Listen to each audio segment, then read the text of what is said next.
AP assembly సమావేశాల నిర్వహణపై speaker Ayyanna Patrudu ఇవాళ కీలక సమావేశాలు నిర్వహించనున్నారు.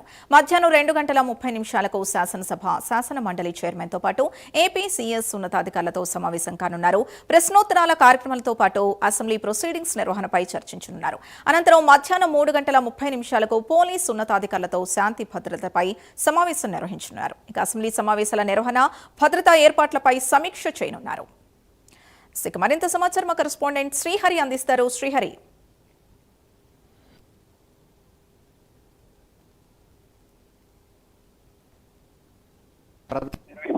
అయితే దీంట్లో ప్రధానంగా అంటే ఇవాళ 14, రేపు ఆగస్టు 15 ఈ 2 రోజుల పాటు ఏదైతే అసెంబ్లీ భవనాల్లో ఏర్పాటు చేసిన ప్రత్యేక లైటింగ్ కానీ అదేవిధంగా ఆ ప్రజలంతా కూడా అంటే పబ్లిక్ అంతా కూడా అదంతా వీక్షించేలాగా అక్కడ ఏర్పాట్లు అయితే చూస్తున్నాయి. ఆ ఏర్పాట్లకు సంబంధించి అధికారులతో సమీక్ష సమావేశం నిర్వహించారు. అనంతరం ఈ నెల 17వ తేదీన అసెంబ్లీ సమావేశాలు కూడా ప్రారంభం కానున్నాయి. దాదాపుగా అంటే 4 రోజుల పాటు ఈ అసెంబ్లీ సమావేశాలు జరగనున్న నేపథ్యంలో అక్కడ భద్రతా ఏర్పాట్లతో పాటు అదేవిధంగా ఈ రోజు నుంచి రేపు సాయంత్రం వరకు కూడా రాత్రి 10 గంటల వరకు అసెంబ్లీ భవనం అదేవిధంగా సచివాలయం భవనాలన్నీ కూడా ఓపెన్ చేసి ఉంటాయి. ప్రజలందరూ కూడా ఆ లైటింగ్ అంతా కూడా వీక్షించేలాగా అక్కడ ఏర్పాట్లు అయితే చేపట్టారు. వీటన్నిటికి సంబంధించి ఈ ఏర్పాట్లన్నిటిపైన కూడా స్పీకర్ అయ్యన్న పాత్రుడైతే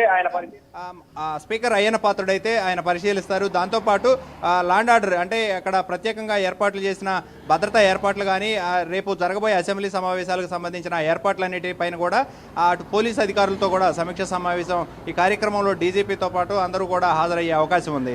అయితే దీంట్లో ప్రధానంగా రేపు జరగబోయే అసెంబ్లీ సమావేశాలు దాదాపుగా పలు కీలకమైన 6 అంశాల మీద కూడా ఈ ఎజెండా ఉండబోతుంది బిల్లు. అయితే ఆ బిల్లులన్నిటికి సంబంధించి ఈ కార్యక్రమంలో ఎలా తీసుకోవాలి, వాటికి ప్రశ్నోత్తరాలకి కావలసిన సమయాలు, వాటన్నిటికీ సంబంధించిన సిబ్బంది ఏర్పాట్లు, ఏదైతే ఎమ్మెల్సీలు వస్తారు కాబట్టి వారికి ఎలాంటి ఇబ్బందులు కలగకుండా వాళ్ళకి కావాల్సిన వసతులన్నిటిని కూడా ఏర్పాటు చేసేలాగా వాటన్నిటిపైన కూడా ఆ సమీక్ష సమావేశంతో పాటు పాసులు ఏదైతే విఐపి వచ్చే పాసులు ఏవైతే ఉన్నాయో అవన్నీ కూడా ఇచ్చే క్రమంలో కూడా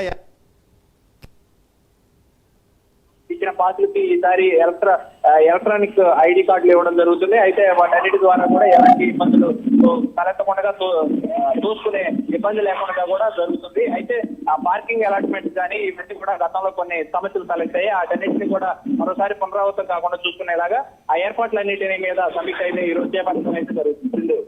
శ్రీహరి, అసెంబ్లీ సమావేశాలకి మరి మాజీ సీఎం జగన్ వచ్చే అవకాశం ఉందా లేదా?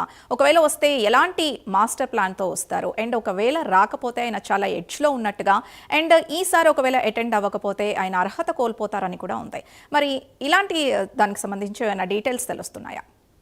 సింధు, జగన్ ఇప్పటికే చెప్పడం జరిగింది అసెంబ్లీ సమావేశాలకు హాజరు కాబోము అని. ఎందుకు హాజరు కాబోము అని అంటే అక్కడ సమయం కేటాయించడంలో వైఫల్యం చెందుతున్నారు అని చెప్పి ఆయన ఇప్పటికే ఆరోపణ చేస్తున్నారు.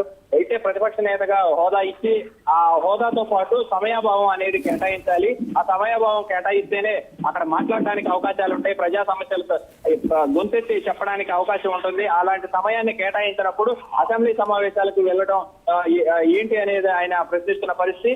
ఏదైతే అసెంబ్లీలో జరుగుతున్న ఆ బిల్లులు కానీ ఆ చర్చలు కానీ వాటన్నిటిపైన సాక్ష్యాధారాలతోనే డైరెక్ట్ గా మీడియా సమావేశమే ఏర్పాటు చేస్తాను, ప్రజలందరికీ తెలియజెప్పేలాగా నేను ఏర్పాట్లు చేస్తాను అని చెప్పని ఆయన ఇప్పటికే చెప్పడం జరిగింది. పార్టీ నాయకులందరికీ కూడా ఒక దిశానిర్దేశం చేయడం జరిగింది. అయితే ఎమ్మెల్సీలు ఎవరైతే ఉన్నారో ఆ ఎమ్మెల్సీ పదా సంఖ్య ఎక్కువగా ఉంది కాబట్టి ఎమ్మెల్సీలు అంతా కూడా హాజరవుతారు. దాంతో పాటు ఏదైతే మండలి చైర్మన్ గా కూడా ఇప్పటికే తుమ్మటి మాధవరావుని నియమించడం కూడా జరిగింది. అయితే ఓవరాల్ గా దీనికి సంబంధించి రేపు అయితే జగన్ అయితే ఈ అసెంబ్లీ సమావేశాలకైతే హాజరు కానని ఇప్పటికే స్పష్టంగా చెప్పడం అయితే జరిగింది. Sindhu, right, thank you Srihari.